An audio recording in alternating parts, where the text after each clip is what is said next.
On a quiet street in the heart of a small town, a mother's world is turned upside down in the most unexpected way. Madison Reed, a hard-working mom, is preparing for her son Caleb's birthday party when an encounter at her doorstep shatters the tranquility of their lives.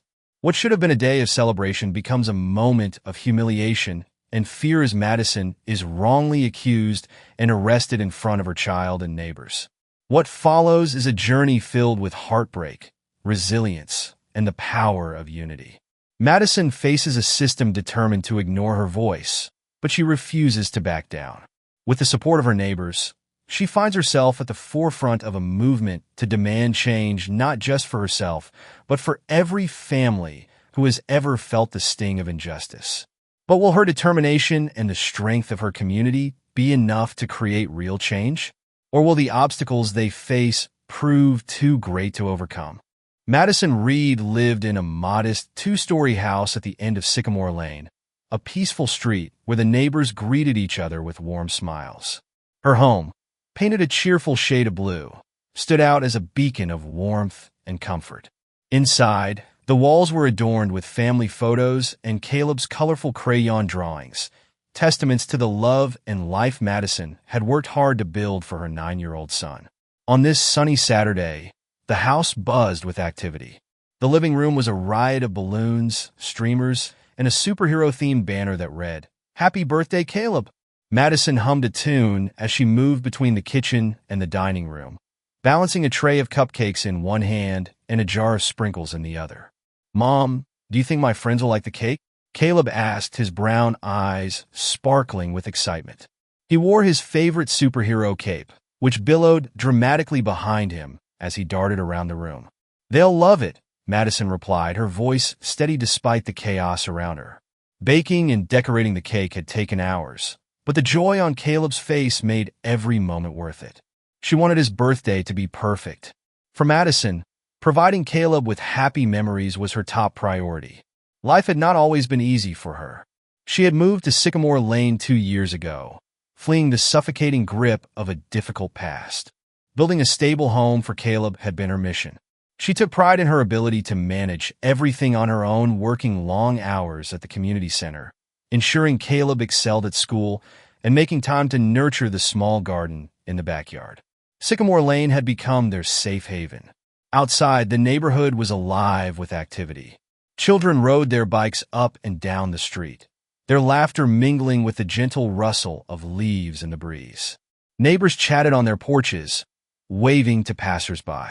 This was a place where everyone felt connected. The serenity of the afternoon was interrupted by a sharp knock at the door. Madison glanced at the clock. It was still too early for guests. She wiped her hands on her apron and moved toward the door, her brows furrowed in curiosity. Peering through the frosted glass, she saw 2 figures in police uniforms. Her heart skipped a beat. Police officers were not a common sight on Sycamore Lane. She opened the door, a polite smile on her face. "Good afternoon, officers. How can I help you?" The taller officer, whose name tag read Bradley, spoke first. "Ma'am, we received a report of suspicious activity at this address. We need you to step outside while we investigate." Madison blinked, stunned. "Suspicious activity? There must be some mistake. This is my home." Bradley's expression hardened. "Step outside, ma'am. We need to verify your identity." Madison glanced over her shoulder at Caleb, who was now watching from the kitchen doorway, his cape hanging loosely around his shoulders. Not wanting to alarm him, she nodded calmly. "Let me grab my ID." Before she could move, Bradley stepped forward and grabbed her wrist. The cold metal of the handcuffs snapped around her wrists with a finality that echoed in her mind. "Mom!" Caleb's scream pierced the air as he ran toward her. Madison struggled against Bradley's grip, her voice rising with a mix of fear and anger. "This is a mistake. My son is watching. Please stop." But Bradley remained unmoved. He began reciting the Miranda rights while his partner, Officer Smith, looked on with visible discomfort. From across the street, neighbors began to gather. Mrs. Taylor, the elderly woman who lived next door, stepped on her porch, her face a mix of confusion and concern. Others followed, their murmurs growing louder as they took in the sight of Madison being led away in handcuffs. Inside the patrol car, Madison's chest tightened as she watched Caleb being held back by Mrs. Taylor. His tear-streaked face and trembling cries were like daggers to her heart. "I will fix this, Caleb," she shouted, trying to reassure him. "Stay with Mrs. Taylor. I'll be back soon." The door slammed shut, cutting her off from the scene outside. As the car pulled away, the reality of what was happening began to sink in. Anger bubbled up inside her, but she swallowed it down, replacing it with a steely resolve. This was more than a mistake. It was an injustice. Madison leaned her head back against the seat, her thoughts racing. Questions swirled in her mind. Who had reported suspicious activity? Why had the officers refused to listen to her? She clenched her hands into fists, the cuffs digging into her skin. A surge of anger threatened to overwhelm her, but she forced herself to focus. "Officer Smith," she said, her voice steady despite the turmoil inside. "Please listen to me. I live here. My name is Madison Reed. I'm hosting my son's birthday party. There's been a misunderstanding." Smith glanced at her through the rearview mirror. His brow furrowed, but he said nothing. Bradley, however, turned around in his seat, his expression one of cold indifference. "We'll sort this out at the station," he said. "For now, stay quiet." Madison bit back a sharp retort. She knew arguing would not help her case. Instead, she focused on steadying her breath. She thought of Caleb, of the fear in his eyes. The image fueled her determination. She would not let this break her. Meanwhile, back on Sycamore Lane, Mrs. Taylor held Caleb tightly as he sobbed into her shoulder. "It's okay, sweetheart," she murmured, her voice soothing. "Your mom is strong. She'll be back soon." The neighbors huddled together, their faces etched with concern and outrage. Jake, a young man who had recently moved in, held up his phone. "I recorded the whole thing," he said. "This is wrong. We need to do something." Mrs. Taylor nodded. "Madison is one of the kindest people I know. We cannot stand by and let this happen." The small crowd murmured in agreement. Some pulled out their phones to post about the incident on social media. Others discussed plans to contact local officials. The atmosphere crackled with a shared sense of urgency and injustice. Unbeknownst to Madison, her neighbors were already rallying behind her. Their determination to fight for her would soon set in motion a chain of events that would change everything. As the patrol car turned onto the main road, Madison closed her eyes and took a deep breath. She reminded herself of everything she had overcome to build the life she had now. This was just another challenge, and like all the others, she would face it head on. For Caleb, for her home, for justice. Madison's story was just beginning. The patrol car jerked to a stop in front of the police station, the clang of the gate behind them echoing in the enclosed lot. Madison sat rigid, her wrists aching from the cuffs, but the pain was nothing compared to the fire burning in her chest. Her mind was a whirlwind of confusion and frustration. She kept replaying the moment over and over: the officer's indifference, Caleb's terrified cries, and the way her neighbors' murmurs turned into a buzz of discontent. She forced herself to take a deep breath. This was not the first time she had faced an unjust situation, but it was the first time Caleb had seen it happen. That thought hurt more than anything else. Officer Bradley yanked open the car door. "Out," he ordered. His tone was curt, almost bored. Madison stepped out, her chin held high despite the humiliation coursing through her. Officer Smith trailed behind them, his expression caught between discomfort and uncertainty. Inside the station, the fluorescent lights buzzed overhead, casting a cold glow over the gray walls. Madison was led to a processing room, where Bradley shoved her into a chair. He turned to a desk piled with paperwork, flipping through forms as though she were nothing more than an inconvenience. "Officer," Madison said, her voice firm, "I need to speak to someone in charge. This is a mistake." Bradley didn't look up. "You'll get your chance," he said dismissively. "For now, just sit tight." Madison clenched her fists, the metal of the cuffs biting into her skin. "I've told you who I am.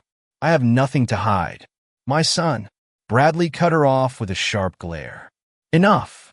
You can save your speech for later." Smith shifted uncomfortably near the door. He cleared his throat, but didn't meet Madison's eyes. Bradley, maybe we should double-check her story. I mean, there's a lot of, commotion outside. The crowd. Stay out of it, Smith, Bradley snapped. We have protocol to follow. Madison studied Smith's face, searching for a flicker of understanding. You know this isn't right, she said softly. Please, just listen to me. Smith glanced at her, but quickly looked away. The door opened, and a different officer entered, handing Bradley a file. They began talking in hushed tones, leaving Madison alone with her thoughts. Back at Sycamore Lane, the scene outside Madison's house was growing more tense. The neighbors had gathered in the street, their voices rising in anger and solidarity. Mrs. Taylor stood at the center, her silver hair shining in the afternoon sun as she spoke with a reporter who had arrived after the incident went viral online. This is a disgrace, Mrs. Taylor said, her voice trembling with passion. I've known Madison since she moved here. She's a kind, hardworking mother, and she doesn't deserve this kind of treatment. None of us do. Jake held his phone aloft, live streaming the crowd's chants. Justice for Madison, they shouted, their voices a united roar. Caleb stood next to Mrs. Taylor, clutching her hand tightly. His tear-streaked face had hardened into a look of determination far beyond his years. My mom didn't do anything wrong, he said to the reporter. She's a good person. The crowd's energy swelled at Caleb's words. Neighbors who had never been particularly close found themselves standing shoulder to shoulder, united by a shared purpose. At the station, Madison sat in silence, her heart aching as she thought of Caleb. She pictured his small hands reaching out for her as the car drove away. He must be so scared. She took a deep breath, willing herself to stay strong. Finally, Bradley returned with a clipboard in hand. He plopped it onto the desk and leaned against the wall, arms crossed. Let's make this quick, he said. Name. Madison looked him square in the eye. Madison Reed. Bradley scribbled on the form without looking up. Address. You know where I live, she said evenly. You just dragged me out of my house. Bradley smirked, but said nothing. Madison pressed her lips together, her anger bubbling just below the surface. She had to stay calm. For Caleb. The door creaked open again, and Smith hesitated before stepping inside. He cleared his throat nervously. Bradley, the dispatcher said we should check her identity. Something about a name? I told you, Smith, Bradley interrupted, his tone sharp. We'll handle it when we're done here. But Madison saw the hesitation in Smith's face. She saw the cracks in his confidence, the way he fidgeted under the weight of his own conscience. I live on Sycamore Lane, she said, her voice calm but firm. I am a mother and a neighbor. My son is at home right now, scared and alone because of this mistake. You could clear this up in 5 minutes if you check my information. Why won't you? Smith opened his mouth as if to respond, but Bradley silenced him with a glare. Madison leaned back in her chair, her eyes never leaving Bradley's face. The minutes ticked by, heavy and slow. Madison forced herself to focus on the sound of her own breathing, the rhythm steadying her. She thought of the lessons she had taught Caleb about standing up for what was right. Now more than ever, she needed to live by those words. Suddenly, the faint buzz of a commotion outside reached her ears. Raised voices, the unmistakable hum of a crowd. Bradley frowned and stepped out of the room, leaving Madison and Smith behind. Smith hesitated for a moment, then looked at her. Is it true, what you said about your son? Madison's gaze softened slightly. Yes, his name is Caleb. Today was his birthday party. Smith's shoulders slumped, and he let out a heavy sigh. I'm sorry about all this. I didn't want it to go this way. Then do something about it, Madison said. Her voice was gentle, but carried an edge of resolve. You have the power to make this right. Smith didn't respond, but the conflict in his eyes spoke volumes. Before he could say anything more, Bradley burst back into the room, his face red with frustration. We got a problem, Bradley muttered, shooting a glare at Smith. The crowd outside is growing, and they're demanding answers. Madison straightened in her chair, her heart pounding. The neighbors. They hadn't abandoned her. Bradley's radio crackled to life, and the dispatcher's voice came through. Officer Bradley, this is urgent. We've received confirmation of Madison Reed's identity. She is who she says she is. Madison locked eyes with Bradley, her expression unyielding. I told you. Now what are you going to do about it? The air in the room felt charged, every second stretching into an eternity. Outside, the voices of her neighbors grew louder, a chorus of solidarity that reached Madison's ears and filled her with strength. She wasn't alone. Smith shifted uneasily, the weight of his hesitation palpable. Bradley scowled but remained silent. The tide was turning, and Madison could feel it. Her fight for justice was just beginning. The tension in the small processing room was suffocating. Officer Bradley's face was flushed with frustration as he processed the dispatcher's words, the crackling radio still in his hand. Madison watched him closely, her expression calm but resolute. She wasn't gloating. This wasn't about proving a point. It was about reclaiming her dignity and showing Caleb that they were stronger than the injustice they faced. You need to release me, Madison said, her voice steady. And you owe me an explanation.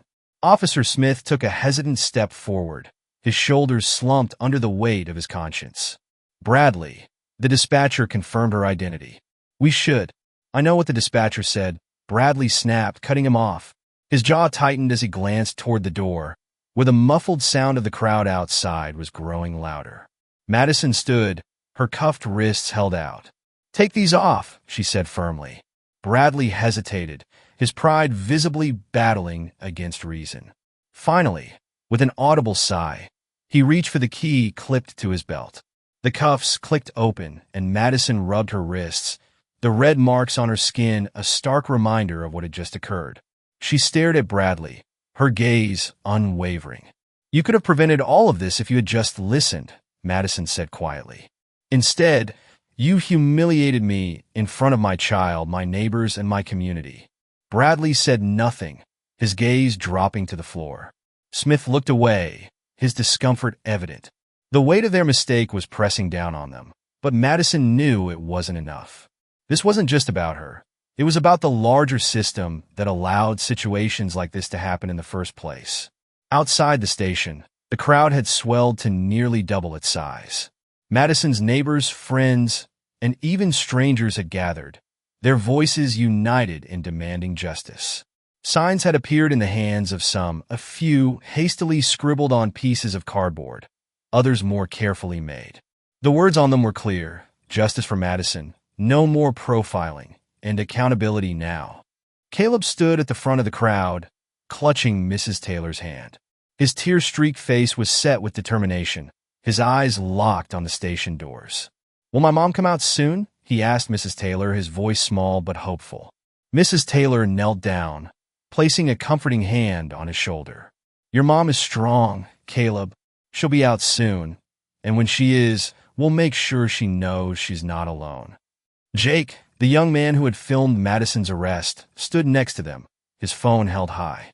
This has already gone viral, he said to Mrs. Taylor. People are sharing it everywhere. This isn't going to stay quiet. The crowd cheered as another chant broke out, their voices echoing down the street. Let her go! Let her go! Back inside, Madison followed Bradley and Smith as they walked her toward the exit. The sound of the crowd grew louder with each step, and for the first time since her arrest, Madison felt a flicker of hope. The people outside weren't just here for her, they were standing up for something bigger. That thought gave her strength. As the station doors swung open, a wave of noise washed over them. The crowd erupted in cheers and applause at the sight of Madison, who stepped forward with her head held high. Caleb broke free from Mrs. Taylor's grasp and ran toward her, his small arms wrapping tightly around her waist. Mom, he cried, his voice muffled against her coat. Madison knelt, pulling Caleb into a fierce hug. I'm here, baby, she whispered, her voice trembling. I'm okay. Tears rolled down Caleb's cheeks, but he managed a small, brave smile. I knew you'd come back. Mrs. Taylor approached, her eyes shining with relief. Madison, we've been here the whole time. We weren't going to let them get away with this. Madison stood, her hand still resting on Caleb's shoulder. She turned to face the crowd, her heart swelling at the sight of so many familiar and unfamiliar faces united in support. These were her neighbors, her community, and they had chosen to stand with her. Thank you, Madison said, her voice carrying over the noise. The crowd quieted, leaning in to listen. Thank you for not staying silent. This isn't just about me. This is about all of us, about making sure no one else has to go through what I just did. A cheer erupted, followed by chants of, "We stand with Madison." Madison's eyes met Jake's, and she nodded in gratitude. He held up his phone, capturing the moment as the crowd roared their approval. The energy in the crowd was electric, and for a moment, Madison allowed herself to feel its warmth. But she knew this was only the beginning. The system that allowed this injustice to happen wasn't going to change overnight, and it wouldn't change without action. She glanced down at Caleb, his small face filled with admiration and trust. She wouldn't let him down. Meanwhile, inside the station, Officer Smith lingered in the processing room, staring at the empty chair where Madison had sat. The weight of his inaction gnawed at him. He had known it was wrong from the beginning, yet he hadn't spoken up. The image of Caleb's tearful face flashed in his mind, and guilt twisted in his chest. I should have done something, he muttered to himself. Bradley walked in, his expression sour. Don't beat yourself up over it, Smith. We followed protocol. Smith turned to him, his jaw tight. Protocol isn't an excuse for what we did. Bradley waved a hand dismissively. The crowd will forget about this in a week. It's just noise. But Smith wasn't so sure. The determination in Madison's eyes, the chants of the crowd, and the growing movement online told a different story. Change was coming, whether Bradley liked it or not. As the crowd began to disperse, Mrs. Taylor led Caleb back to Madison's side. We'll talk more tomorrow, she said, squeezing Madison's hand. But for now, just rest. You've been through enough. Madison nodded, her heart heavy with gratitude. Thank you, Mrs. Taylor, for everything. Mrs. Taylor smiled, her eyes soft. This community stands together. That's what matters. As they walked home, Caleb held Madison's hand tightly, as if afraid to let go.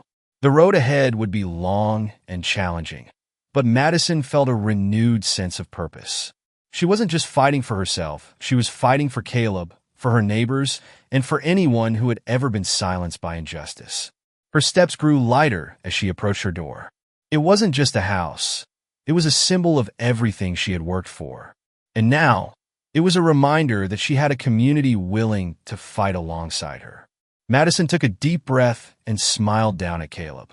We're going to be okay, she said. And for the first time that day, she believed it.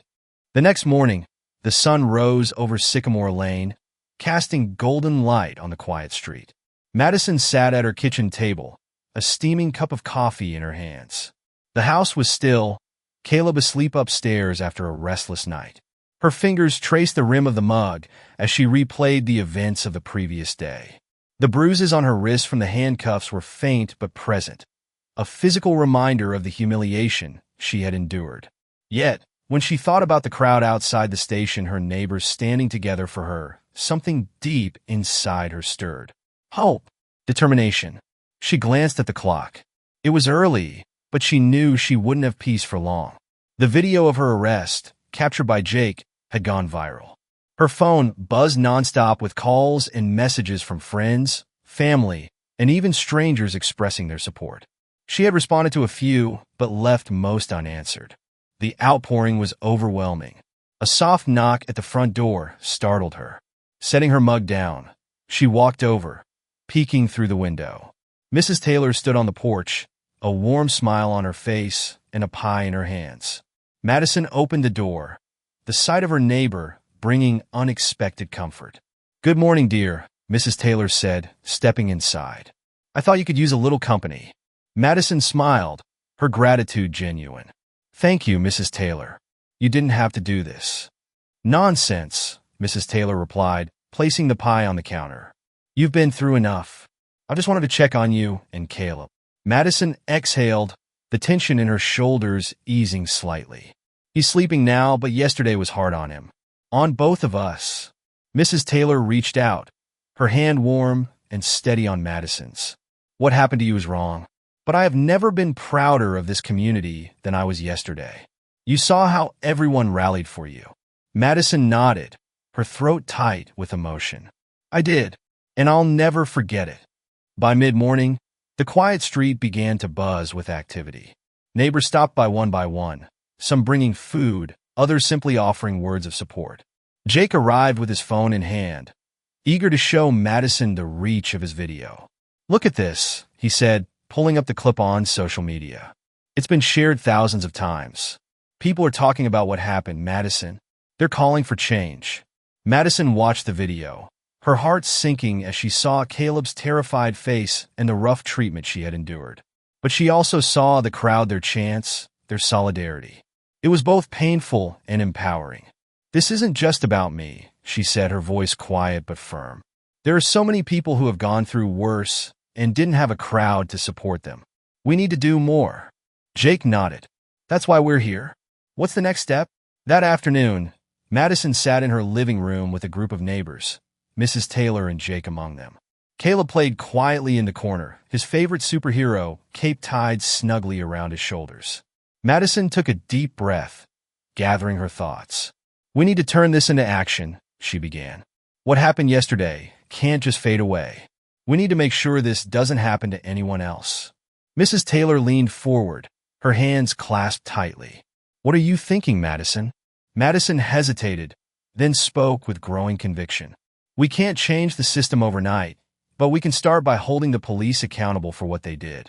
And we can use this attention to push for changes in how they handle situations like this." Jake chimed in. "We already have the public's attention. The video is proof of what happened. We can use it to demand transparency." The group nodded, their resolve strengthening. Plans began to take shape: a petition to demand an independent investigation, calls to local officials, and an organized rally to raise awareness. Madison felt a flicker of pride as her neighbors took up the cause with passion and urgency. As the day turned into evening, Caleb climbed onto the couch next to Madison, resting his head on her shoulder. "Mom, are the police going to come back?" Madison wrapped her arm around him, her heart aching at the fear in his voice. "No, sweetheart," she said gently. "They made a mistake, and we're going to make sure they understand that. But you don't need to be afraid. I won't let anything happen to you." Caleb looked up at her, his brown eyes wide with trust. "You're really brave, Mom." Madison smiled, brushing a curl from his forehead. "I'm brave because of you, Caleb. You're my superhero." Meanwhile, across town, Officer Smith sat at his kitchen table, his head in his hands. The guilt from his inaction weighed heavily on him. He had spent the day reading the comments on Jake's video, many of which called him out for standing by while Madison was mistreated. "Coward," one comment read. "You could have done the right thing, but you chose to stay silent." Smith's wife entered the room, placing a hand on his shoulder. "You've been staring at your phone all day," she said softly. "What's wrong?" Smith sighed, shaking his head.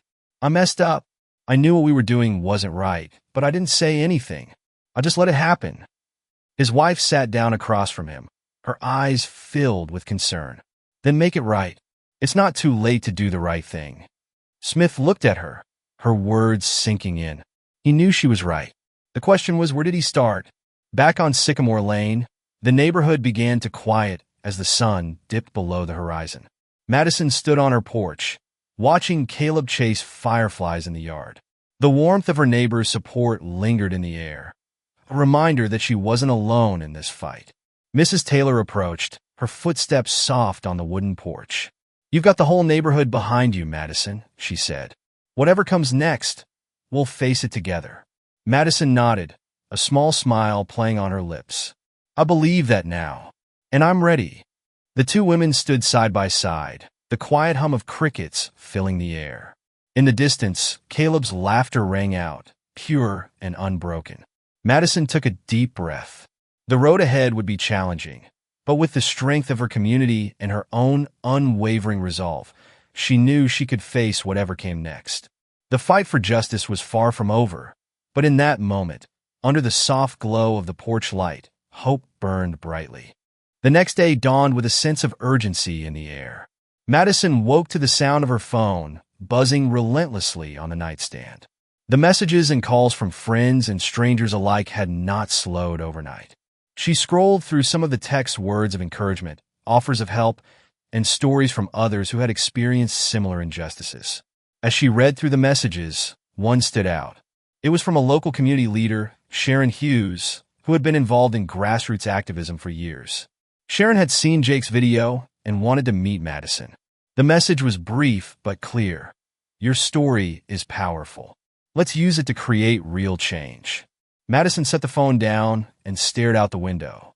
The idea of stepping into a larger spotlight made her stomach churn, but she knew this was bigger than her. If her story could help others, she couldn't let fear hold her back. By mid-morning, Sharon arrived at Madison's house. She was a tall woman with a commanding presence, her braided hair swept back and her posture radiating confidence. Caleb peeked out from behind the couch as Madison opened the door. "Madison Reed?" Sharon asked with a warm smile. "That's me," Madison replied, stepping aside to let her in. "Please come in." The two women sat at the kitchen table, a fresh pot of coffee between them. Sharon leaned forward, her eyes sharp but kind. "Your story is resonating with people. That video has sparked a fire, and I think we can use it to push for real reforms." Madison hesitated. "I've never done anything like this before," she admitted. I'm just a mom trying to do what's right for my son." "That's exactly why people are listening," Sharon said. "You're not just speaking for yourself. You're speaking for every person who's been treated unfairly, for every parent who wants a better future for their children. That's why your voice matters." Madison glanced at Caleb, who was now peering around the corner, his superhero cape dragging on the floor. She thought about the fear in his eyes during her arrest and the trust he placed in her to make things right. She straightened in her chair, a newfound resolve settling over her. "What do you need me to do?" she asked. Sharon smiled. "Let's start by sharing your story at the rally we're organizing tomorrow. We'll have speakers, media, and plenty of people ready to listen. This is your chance to show them who you are." The news of the rally spread quickly through Sycamore Lane. Neighbors rallied around Madison, offering to help however they could. Mrs. Taylor handed out flyers. Jake organized a carpool to ensure a strong turnout, and even Caleb pitched in by drawing colorful signs that read, "Justice for all and no more injustice." That evening, Madison stood in the living room, reviewing the speech she had written. Her hands trembled slightly as she read it aloud to herself, but Caleb's voice interrupted her. "You're going to do great, Mom," he said, his small face serious. "You're the bravest person I know." Madison knelt in front of him, pulling him into a tight hug. "Thank you, sweetheart. That means the world to me." The next day, the rally was held in the town square, a sprawling park surrounded by towering oaks.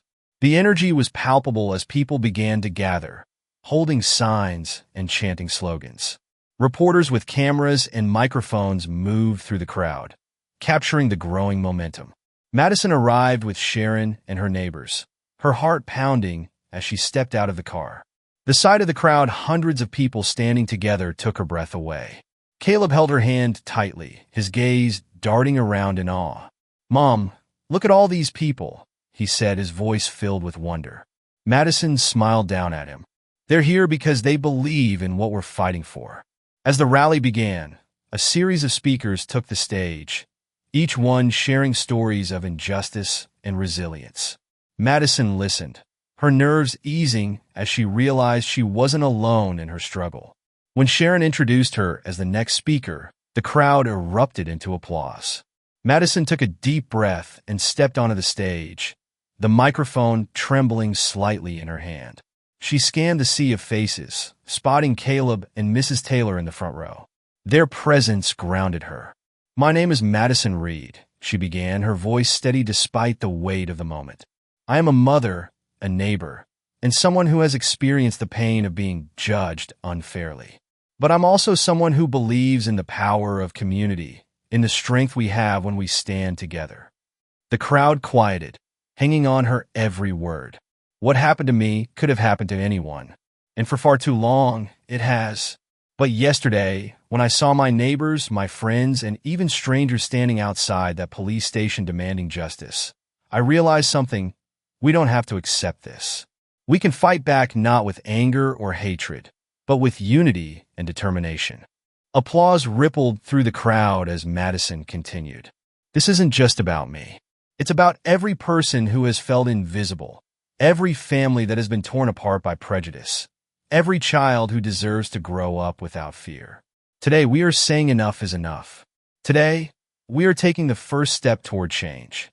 The cheers grew louder, a wave of energy washing over Madison. She felt a weight lift from her shoulders as she spoke, her words resonating with the crowd. For the first time since her arrest, she felt truly empowered. As the rally concluded, people lined up to shake Madison's hand, thanking her for her courage. Caleb beamed with pride, clinging to her side as they made their way through the crowd. "That was amazing, Mom," he said, his eyes shining. "You're a real superhero." Madison laughed softly, ruffling his hair. "I think you've got that title covered, buddy." Sharon approached, her face alight with approval. "You did it, Madison. You inspired people today. This is just the beginning." Madison nodded, her heart full. The road ahead would still be challenging, but for the first time, she felt ready to face it. Surrounded by a community that believed in her and fueled by the hope of a better future, Madison knew they could create real change. This was no longer just her fight, it was everyone's. The momentum from the rally carried into the following days. Madison's speech, captured on video by several attendees, spread rapidly across social media, gaining thousands of shares and comments. News outlets began replaying clips from the rally, shining a spotlight on her story and the broader issues it represented.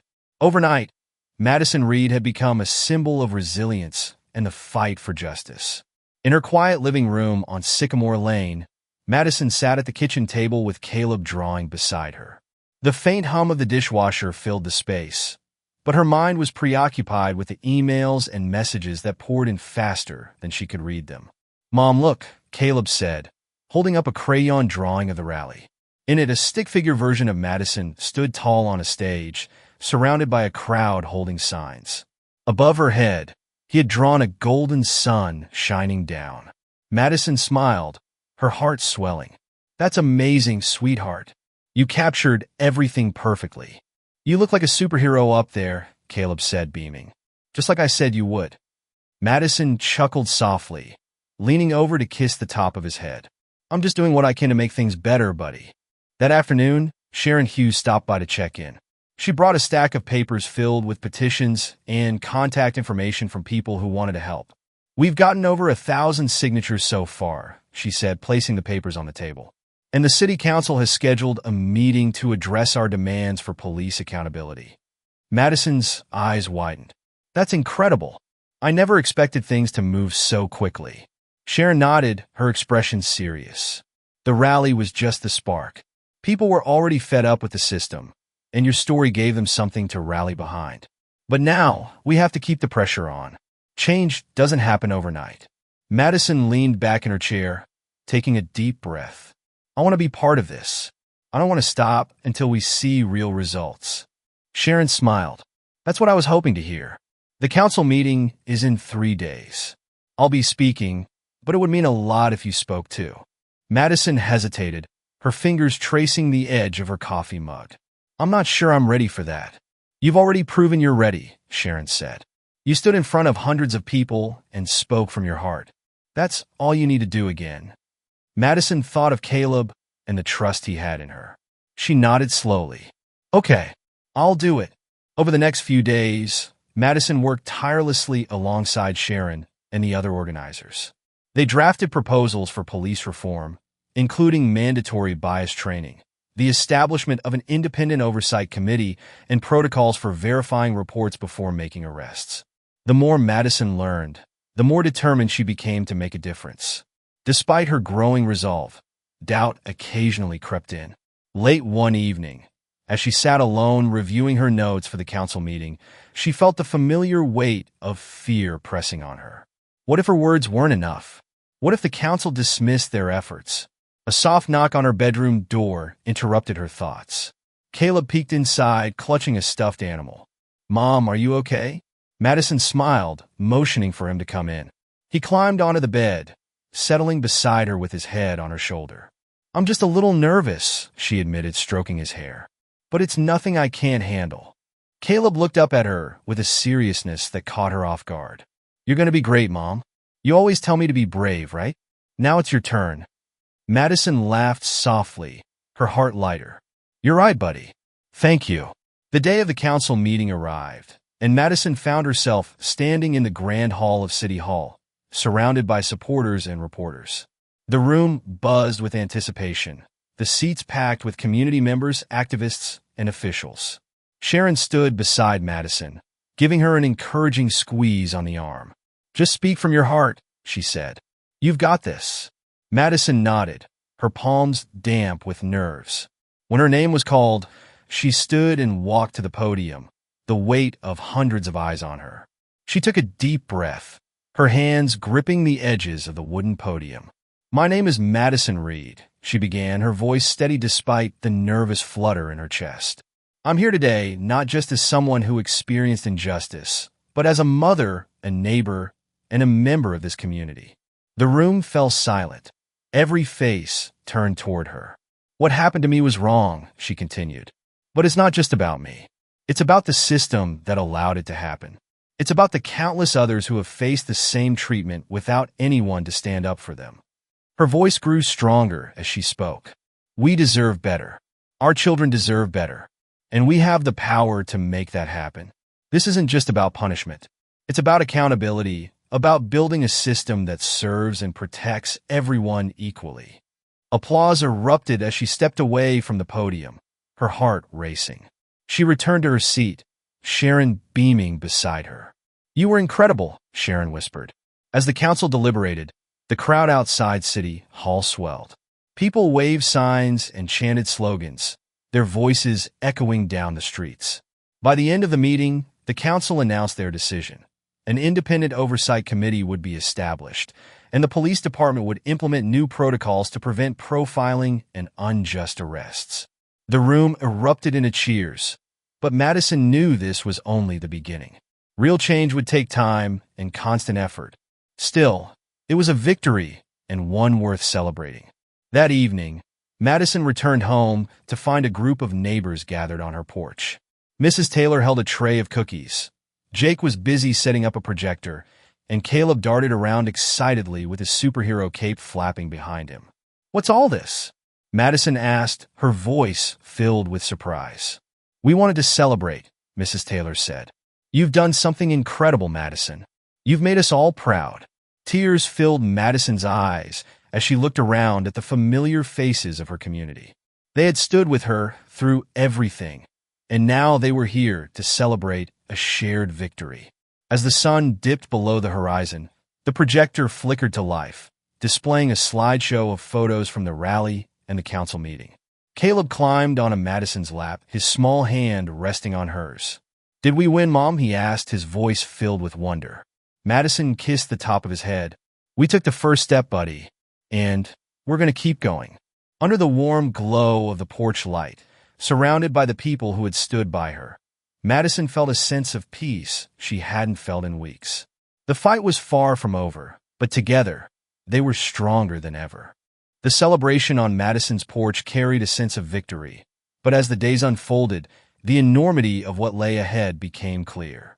The council's decision to implement reforms was a significant win, but it was just the beginning of a long, uncertain road. Madison found herself juggling the demands of her life with her new role as an advocate for justice.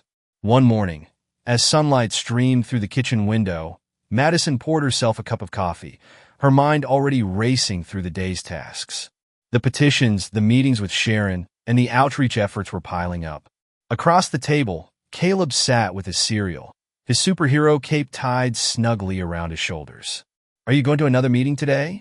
Caleb asked, his tone tinged with both curiosity and concern. Madison nodded, giving him a reassuring smile. "I am, but I'll be back in time for dinner. And tonight, we can watch your favorite movie together." Caleb perked up, his face brightening. "Promise. Promise," Madison said, ruffling his hair. By mid-morning, Madison was back at City Hall, meeting with Sharon and a group of community leaders. They were finalizing plans for a town hall, an open forum where residents could voice their concerns and ideas for additional reforms. The room buzzed with energy as people debated strategies and shared updates. "We've got to keep the momentum going," Sharon said, pacing at the front of the room. "The council's initial commitments are great, but we can't let them stall. We need to show them this community is serious about holding them accountable. Madison listened intently, taking notes. She admired Sharon's leadership and the way she commanded the room, but doubt crept into her mind. Would the council deliver on their promises, or would this momentum fizzle out? As the meeting concluded, Sharon pulled Madison aside. "You're doing amazing work," she said, "but I can see the weight you're carrying. How are you holding up?" Madison hesitated before answering. "I'm managing. It's just a lot to balance, Caleb, work, all of this." She gestured to the papers in her hand. "Sometimes I wonder if I'm doing enough, or if I'm the right person for this." Sharon placed a hand on her shoulder. "You're exactly the right person for this, Madison. People trust you because you've lived it. And remember, you're not alone in this fight." Madison nodded, her resolve strengthening. "Thank you, Sharon. That means a lot." Later that day, Madison returned home to find Caleb sitting cross-legged on the living room floor, flipping through a picture book. Mrs. Taylor sat nearby, knitting a scarf. "How was your meeting?" Mrs. Taylor asked, glancing up from her work. "Productive," Madison replied, setting her bag down. "But there's still so much to do." Mrs. Taylor gave her a knowing smile. "Change doesn't happen overnight, dear, but every step forward matters." Madison sat down beside Caleb, pulling him into a hug. "I missed you, buddy. How was your day?" "Good," Caleb said, grinning. "Mrs. Taylor helped me finish my homework, and I drew another picture for you." He handed her a crayon drawing of a group of stick figures standing under a banner that read, "Justice for All." Madison's heart swelled as she held the picture, her exhaustion momentarily forgotten. "It's perfect," she said, kissing the top of his head. "Thank you." As the days turned into weeks, Madison's life became a whirlwind of activity. She spent her mornings at the community center, her afternoons in meetings, and her evenings with Caleb. She found solace in the small moments: Caleb's laughter, the support of her neighbors, and the growing sense of purpose she felt with each passing day. But not everyone supported the changes she was fighting for. One evening, as Madison returned from a meeting, she found an anonymous note slipped under her door. The message was scrawled in bold, angry letters. "Stop stirring up trouble." Madison's breath caught as she read the words. Her pulse quickened, and she glanced nervously out the window, but the street was quiet. She folded the note and placed it in her pocket, unwilling to let fear take hold. When she told Sharon about the note the next day, Sharon's expression darkened. "Unfortunately, this comes with the territory," she said. "But don't let it shake you. You're doing the right thing." Madison nodded, her jaw tightening. She refused to let intimidation derail their progress. Meanwhile, Officer Michael Smith was grappling with his own struggles.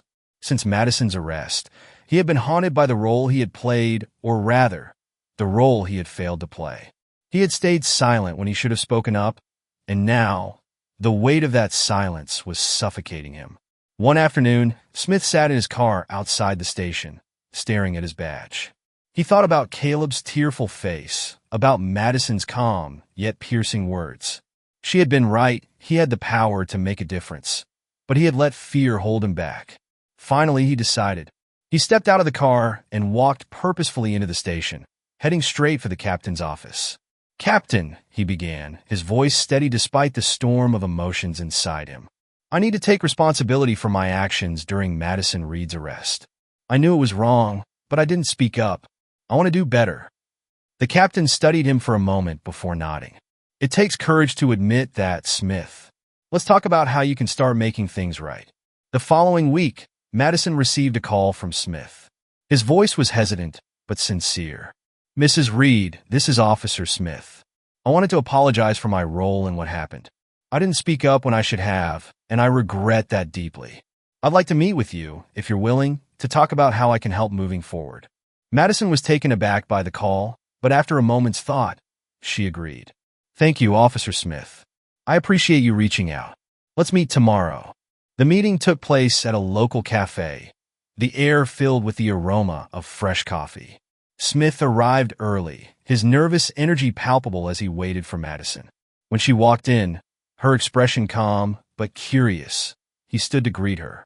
"Thank you for coming," he said, his voice earnest. Madison nodded, sitting across from him. "I'm listening."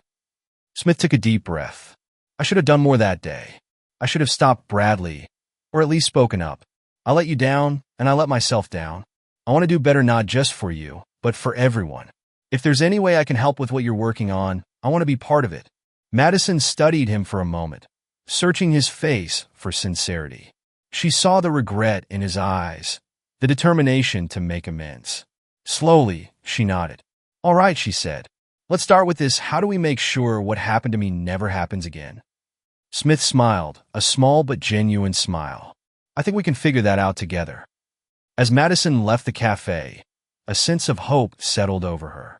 Change was never easy, and the road ahead was still long, but moments like this reminded her why she kept going.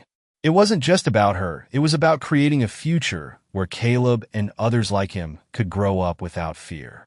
And for that, Madison would keep fighting. Madison walked home from the cafe, her conversation with Officer Smith replaying in her mind.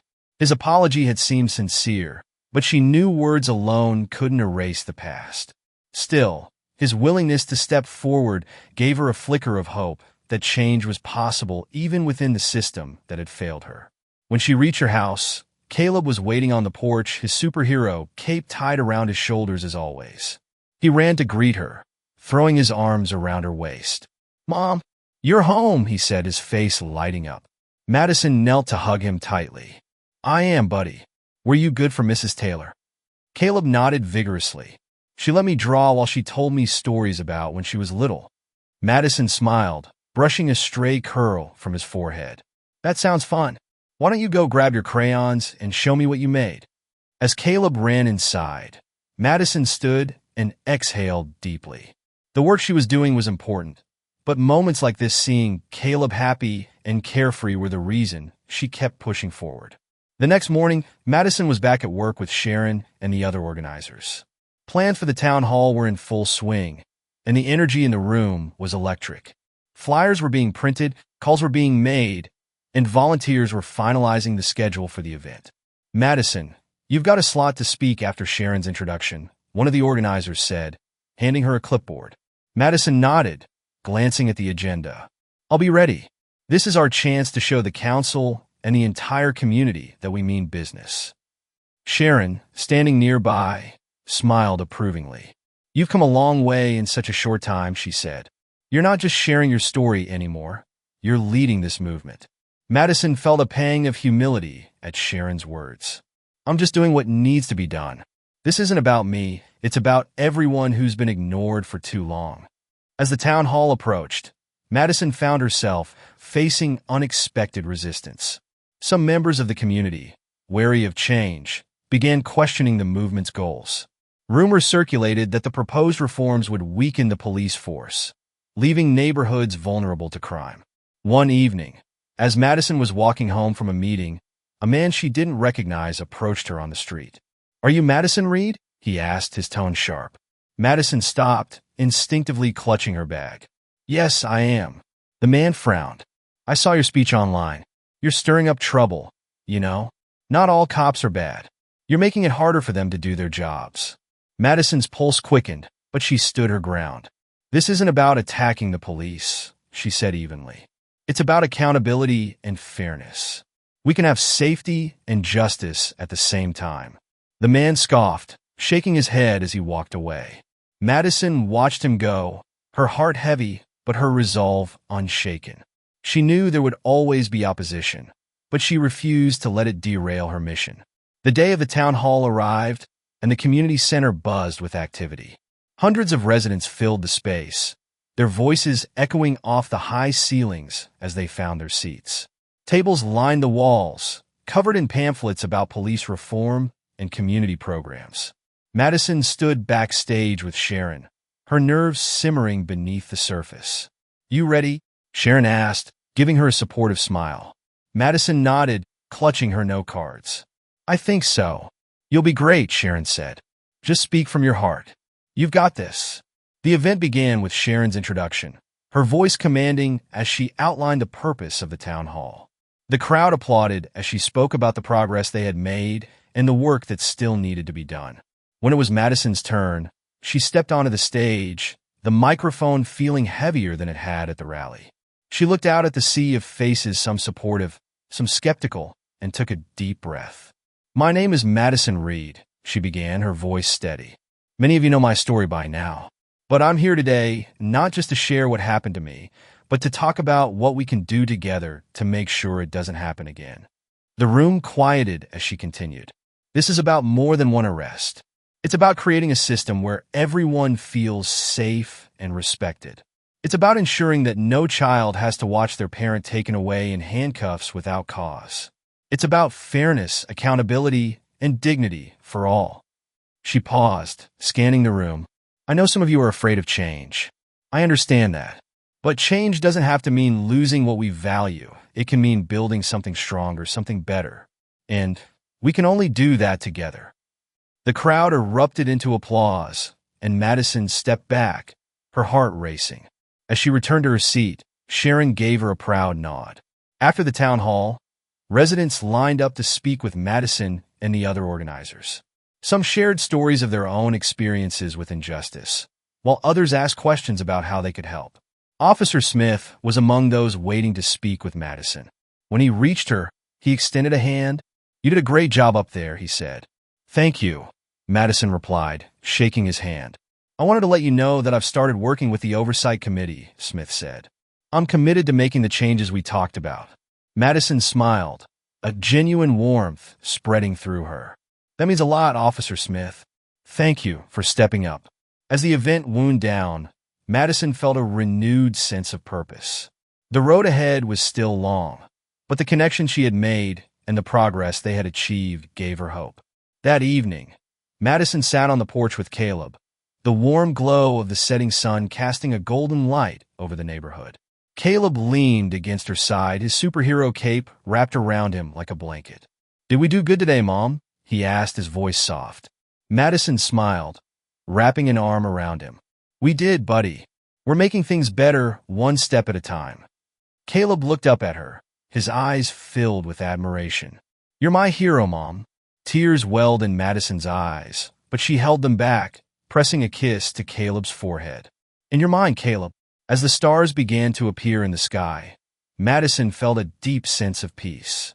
The challenges she faced were far from over, but with her son by her side and a community united behind her, she knew they could overcome anything. The days following the town hall were filled with both hope and tension. Madison found herself at the center of a movement that was growing faster than she had imagined. The Oversight Committee had begun its initial meetings, and Officer Smith had joined as a liaison, determined to bridge the gap between the police force and the community. While progress was being made, Madison could feel the resistance simmering beneath the surface. Not everyone welcomed the changes.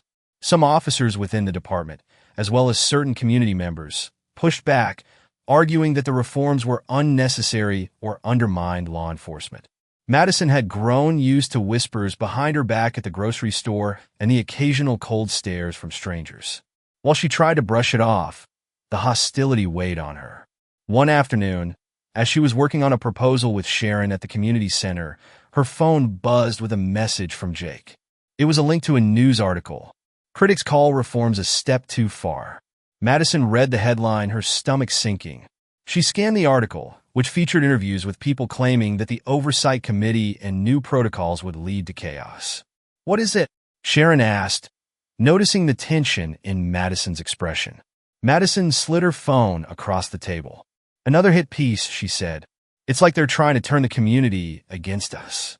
Sharon sighed, shaking her head. "This happens every time there's real progress. People fear what they don't understand. But remember, Madison, for every critic, there are dozens of people standing with you." Madison nodded, her resolve hardening. "I won't let them scare me off." Later that evening, Madison walked home, her thoughts swirling. The article had struck a nerve, but Caleb's words from the night before echoed in her mind. "You're my hero, Mom." She couldn't afford to let fear or doubt slow her down. Caleb's trust in her was unwavering, and she needed to show him that standing up for what was right was always worth it. As she turned onto Sycamore Lane, she noticed Mrs. Taylor on her porch, waving her over. "Madison, dear, come sit with me for a moment," Mrs. Taylor called, her knitting needles clicking softly in her hands. Madison joined her, sinking into one of the wicker chairs. The porch was bathed in the soft glow of the streetlights, the hum of cicadas filling the air. "You've been busy," Mrs. Taylor said, her tone gentle but knowing. "I have," Madison admitted. "And it feels like every step forward comes with a new obstacle." Mrs. Taylor smiled, setting her knitting down. "That's how it always is, isn't it? Change doesn't come easy. But you've done something remarkable, Madison. You've brought this community together. Don't lose sight of that." Madison exhaled, some of the weight lifting from her shoulders. "Thank you, Mrs. Taylor. I needed to hear that." The older woman patted her hand. "You've got a good head on your shoulders and a good heart. Trust in those, and you'll be just fine." The next day, Madison attended her first Oversight Committee meeting. The room was packed with committee members, community representatives, and several officers, including Smith. The air was tense, but purposeful. As the meeting progressed, discussions ranged from reviewing department policies to planning community engagement programs. Smith stood to address the group. "I want to acknowledge that change is hard," he began. "But as someone who's seen firsthand what happens when we don't listen to our community, I know this work is necessary. We can't keep making the same mistakes." Madison watched him closely, impressed by his willingness to speak out. He had come a long way since the day of her arrest, and his transformation gave her hope that others could follow. When it was Madison's turn to speak, she stood and faced the group. "This committee isn't about pointing fingers or assigning blame," she said. "It's about building trust, about ensuring that everyone, no matter who they are, feels safe and respected. This is our chance to create a system that works for everyone, and I'm committed to seeing it through." The room erupted into applause, and Madison felt a surge of energy. Despite the challenges, they were making progress. As the weeks passed, the reforms began to take shape. The police department rolled out mandatory bias training, and plans were set in motion to implement new protocols for responding to community calls. The Oversight Committee's transparency brought a renewed sense of trust to Sycamore Lane and beyond. But the fight was far from over. One evening, as Madison prepared dinner, her phone buzzed with a notification. It was a message from Sharon. "There's a protest planned against the reforms tomorrow. Stay strong." Madison stared at the screen, her heart sinking. The backlash was growing louder, and she knew the protest would be a test of their progress. Caleb walked into the kitchen, his cape dragging on the floor. "Mom, what's wrong?" he asked, his small face filled with concern. Madison knelt down, pulling him into a hug. "Nothing I can't handle, sweetheart. Just some people who don't agree with what we're doing." "Are you still going to keep fighting?" Caleb asked. Madison smiled, her heart swelling with pride at his question. "Always. No matter what." The next day, the protest unfolded as expected, with a group of dissenters gathering outside City Hall. They held signs and chanted slogans against the reforms. Madison watched from a distance with Sharon, her stomach twisting with nerves. But as the hours passed, a counter-protest began to form. Residents who supported the reforms gathered nearby, holding signs of their own. Among them were Mrs. Taylor, Jake, and even some of Madison's neighbors. Their signs read, "Justice for all and accountability matters." Madison felt a lump in her throat as she watched the two groups face off peacefully. Her community had risen to the occasion once again, proving that the fight for justice was worth it. That evening, Madison sat on the porch with Caleb, watching the stars twinkle in the sky.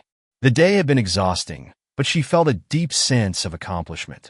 They were making progress slowly, steadily, and she knew they couldn't stop now. "Mom," Caleb said, leaning against her. "You're like a superhero." Madison smiled, wrapping an arm around him. "I think you're the real superhero, buddy." As the night deepened, Madison felt a renewed sense of hope. The road ahead would still be difficult, but with her community standing beside her, she knew they could overcome anything. Together, they were stronger. Together, they could create a brighter future. The morning after the protests, Madison woke to a quiet house. The sunlight filtered through the curtains, casting warm streaks across her bedroom floor. For the first time in weeks, she felt a sense of calm. The protests had not been without tension, but they had shown one undeniable truth. The community was not backing down. Downstairs, the aroma of coffee filled the air. Caleb was at the table, a stack of his drawings spread out before him. He was busy adding final touches to a crayon masterpiece of stick figures holding hands under a bright yellow sun. "Look, Mom," Caleb said, holding up the drawing proudly. "This is you, me, and all our neighbors." Madison knelt beside him, examining the drawing. Each figure was unique, a mix of different colors and sizes, standing together under the words, "We are stronger together." "It's beautiful, Caleb," Madison said, her voice thick with emotion. "You've captured exactly what this is all about." Caleb smiled, wrapping his arms around her neck. "We're a team, right?" Madison hugged him tightly. "Always, buddy." Later that day, Madison joined Sharon at City Hall for another Oversight Committee meeting.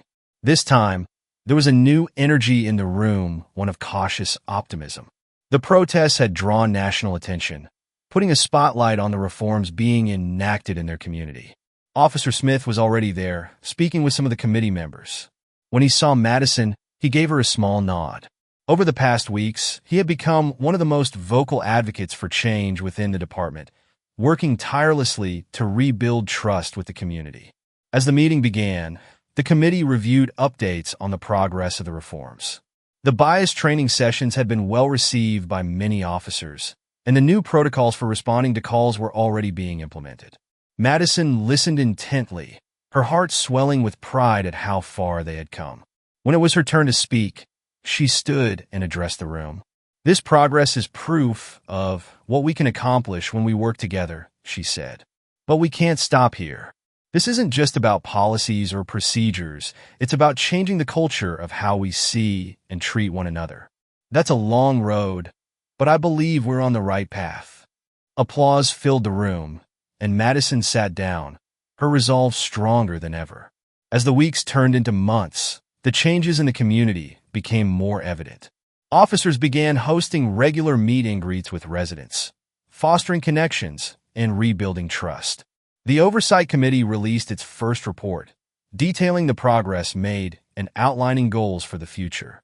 Madison continued to work closely with Sharon, speaking at events and helping to organize educational workshops. She had become a voice for justice and unity, but she remained grounded in her role as a mother, always making time for Caleb and the life they were building together. One crisp autumn afternoon, Madison stood in her backyard, watching Caleb play with a group of neighborhood kids.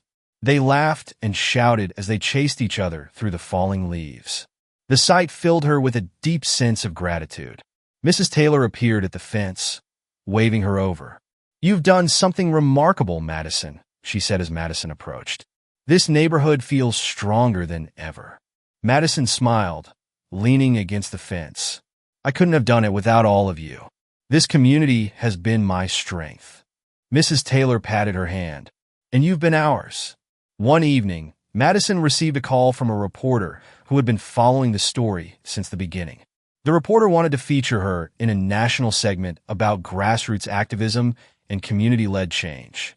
"People need to hear about what you've accomplished," the reporter said. "Your story is inspiring others across the country." Madison hesitated, unsure if she wanted the attention. But as she glanced at Caleb, sitting on the couch with his cape draped over his shoulders, she realized this was an opportunity to amplify the message. "I'll do it," she said, her voice firm. "But only if the focus is on the community, not just me." The reporter agreed, and the interview aired a week later. It showcased the strength and resilience of Sycamore Lane, highlighting the collective effort that had sparked real change. Messages poured in from across the country, with people sharing their own stories and expressing hope that similar progress could happen in their communities. As winter approached, the neighborhood came together for a block party to celebrate their achievements. The street was lined with tables filled with food, and colorful lights hung from the trees, casting a warm glow over the gathering. Madison stood by the fire pit with Sharon, watching Caleb and his friends roast marshmallows. The sound of laughter and music filled the air, a testament to the unity they had forged. "You did this, Madison," Sharon said, her voice filled with pride. "No," Madison replied, shaking her head. "We all did this." That night, as the party wound down, Madison and Caleb sat on their porch, wrapped in a blanket. The street was quiet now, the soft glow of the streetlights illuminating the snow-dusted sidewalks. "Mom," Caleb said, looking up at her, "do you think everything will stay better now?" Madison thought for a moment before answering. "I think we've made a good start, but staying better takes work. That's why we can't stop fighting for what's right." Caleb nodded, snuggling closer. "You'll keep fighting, won't you?" Madison smiled, pressing a kiss to his forehead. "Always."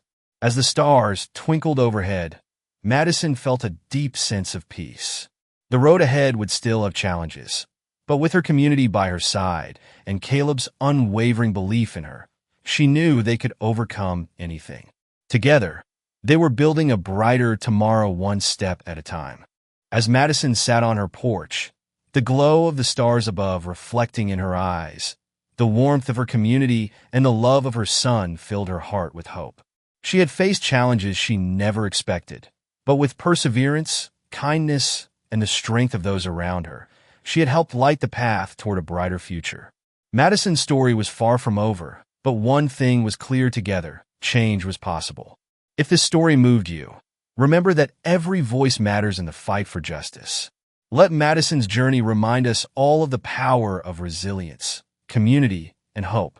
Don't forget to like, share, and subscribe to our channel for more stories that inspire and bring meaningful messages to light. Together, we can make a difference. Thank you for watching.